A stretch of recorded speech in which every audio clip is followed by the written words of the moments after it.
क्या जबरदस्त अद्भुत संत है स्वामी प्रेमानंद महाराज। वृंदावन में छोटे से कमरे में होते हैं और वहां कथा करते हैं, लोग आके प्रश्न पूछते हैं। तो ये राधा निकुंज के आश्रम में रहने वाले जो प्रेमानंद महाराज थे, इनका जन्म एक डिवोटी फैमिली में हुआ था और बचपन से माता पिता संतों की सेवा करना चाहते थे। और 5वीं क्लास में थे तो वो गीता प्रेस गोरखपुर की गीता पढ़नी शुरू कर दी उन्होंने। 13 साल की उम्र में सुबह 3 बजे उठकर के ईश्वर को समझने और जिज्ञासाओं को ढूंढने के लिए एक दिन उन्होंने अपना घर छोड़ दिया। और घर छोड़ते हुए उनको दर्द नहीं हुआ 13 साल की उम्र में। हाथ आगे लाए क्यों? क्योंकि ऊंचा रस मिल गया। क्या मिल गया? सबसे नीचे रस है बॉडीली, शरीर का सुख सबसे नीचे का है। उसके ऊपर सुख है मन का, उसके ऊपर सुख है बुद्धि का, उसके ऊपर सुख है आत्मा का। जिसको जितना ऊंचा सुख मिलता है वो उसके नीचे वाले उतने आसानी से छोड़ सकता है। आ रही है बात समझ में?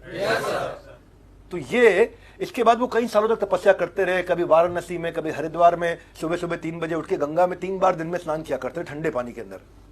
बहुत तपस्या करी, कई कई दिन तक व्रत रखते थे। तो 20 सालों तक। अब आज उनकी कंडीशन मालूम है क्या है? आज क्या कंडीशन उनकी? 20 साल हो गए उनको एक बीमारी होती है पॉलीसिस्टिक किडनी डिजीज, उससे लड़ रहे हैं वो। पॉलीसिस्टिक किडनी डिजीज, इससे क्या है, फ्लूइड से भरे हुए सिस्ट बन जाते हैं किडनी के अंदर।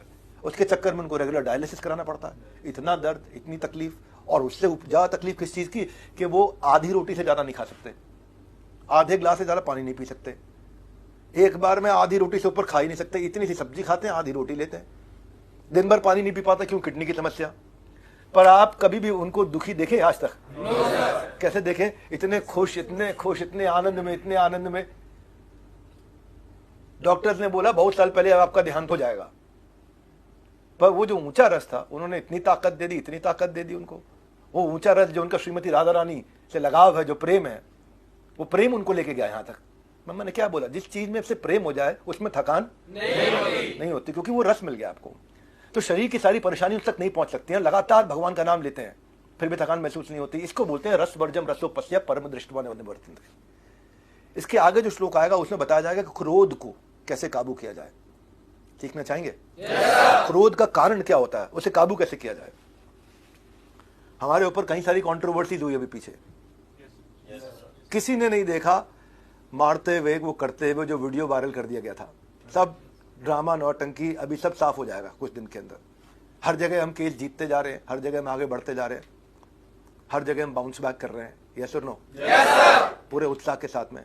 वो तभी हो सकता है, नहीं तो जिस स्टेज से कुछ एक ऐसा समय आया था, ऐसी स्टेज पे आदमी फट से डिप्रेशन में चला जाता है और उसको वो सुसाइडल थॉट्स आने लग जाते हैं, सुसाइड करने लग जाता है ऐसा आदमी। तो आप तभी आगे बढ़ सकते हो, तभी स्टेबल हो सकते हो जब आपके अंदर वॉरेन बफे जैसा टेस्ट मिल जाए। 10 घंटा पढ़ना है रोज। क्या करना है? 10 घंटा रोज पढ़ना है। अब इतना ऊंचा टेस्ट है उनको पढ़ने का और सीखने का, और इतनी शार्प इंटेलिजेंस है उनकी, इतनी शार्प इंटेलिजेंस है कि one of the greatest investors of all time, दुनिया के 5 सबसे अमीर लोगों में से, $100 बिलियन से ज्यादा उनकी वेल्थ बन चुकी है। और आज 95-96 की उम्र में क्या बोलते हैं? लॉन्ग टर्म इन्वेस्टमेंट करूंगा। क्या बोलते हैं? अब मैं समझ नहीं आती, 95 साल की उम्र में कह रहे हैं लॉन्ग टर्म इन्वेस्टमेंट करूंगा। अब मैं ये सोचता हूं कि ऐसी बुद्धि आदमी की कैसे हो सकती है? इतनी हम्बल लाइफ जीते हैं। हाथ आगे लाइए। ऊंचा रस, तो नीचे वाले का टेंशन ही नहीं है, कोई डिस्ट्रैक्शन नहीं, कुछ नहीं। वॉरेन बफे ना किसी पार्टी में जाना। 1958 में घर खरीदा, छोटा था, आज भी उसी घर में रहते हैं। 1958 में खरीदा घर, आज भी उसी घर में। हम लोगों को क्या थोड़ा पैसा आ जाए तो तिमंजिला मकान बनाएंगे। तिमंजिला तिमंजिला बहुत सुनता हूं मैं। मिडिल क्लास लोगों के माइंड में तिमंजिला मकान, वहां लड़की दे दो भैया, है कि नहीं है? हाँ, तो ये वो किसी एक्सपेंसिव रेस्टोरेंट में जाना प्रेफर नहीं करते। ज्यादा से ज्यादा खाना हो तो वो 20-30 रुपए वाला मैकडॉनल्ड्स का बर्गर खा लेंगे।